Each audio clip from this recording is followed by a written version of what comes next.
IG ಸಾಹೇಬರಿಗೆ IG madam ಅವರಿಗೆ ಒಂದೇ ಮಾತು, ಮೇಡಮ್ ಅವರೇ ಇದು ಕೊಲೆ ಆಗಿದೆ, ಪಾಪ ಒಬ್ಬ ಅಮಾಯಕ ವ್ಯಕ್ತಿ ಅವನು ತೀರ್ಕೊಂಡೋಗಿದಾನ, ಆ ಮನುಷ್ಯನಿಗೆ ನ್ಯಾಯ ಸಿಗ್ಬೇಕಂದ್ರಿಗಿನ ಯಾರು ಗನ್ನಿಂದ ಯಾರಿಗೆ ಗುಂಡು ಹಾರಿದೆ, ಯಾರು ಆರಿಸಿದಾರ ಆ ದೇಹದಲ್ಲಿ ಯಾವ ಗುಂಡಿದೆ ಅದನ್ನು ಪತ್ತೆ ಹಚ್ಚಿರಿ ಅಂತ ಕೇಳಿದ್ದೀನಿ ನಾನು. ಇವತ್ತು ನಮ್ಮ ಕಡೆ ಇರುವಂತ ಗನ್ಮ್ಯಾನ್ಗಳು 2 ಗನ್ಮ್ಯಾನ್ಗಳು ರೀ, ಒಬ್ರು ಬರ್ತಾರ್ರಿ ಒಬ್ರು ಬರಲ್ರಿ.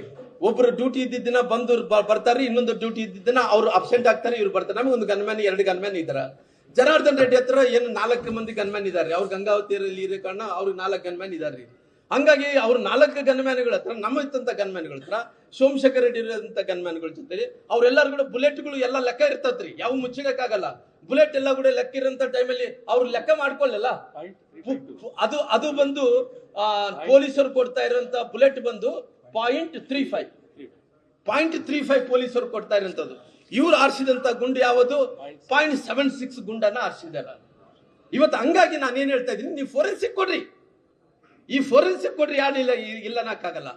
ಫೋರೆನ್ಸಿಕ್ ಕೊಟ್ಟು ಆಮೇಲೆ ಯಾರು ತಪ್ಪಿದಸಿದ್ರು ಅವ್ನು ಏನ್ ಕಾನೂನು ಕ್ರಮ ತಗೋಬೇಕಾ ತಗೊಳ್ರಿ ಅನ್ನಂತ ಮಾತನ್ನ ಹೇಳಿದ್ರಿ.